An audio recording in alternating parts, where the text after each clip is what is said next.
భువన మోహన నిన్ను పొడగన్న కనులతో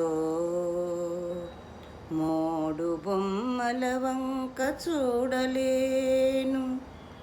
నీ దివ్య నామము కీర్తించు నాల్కతో భవబంధనామముల్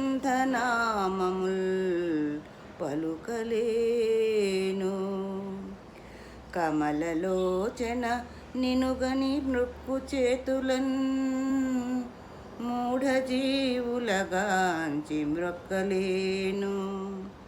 నీ కథామృతము ద్రావిన నా చెవులతో కృపల జీవితం లాలించలేను. ఓ ప్రభు, నీ కృపాంబోధి నోలలాడా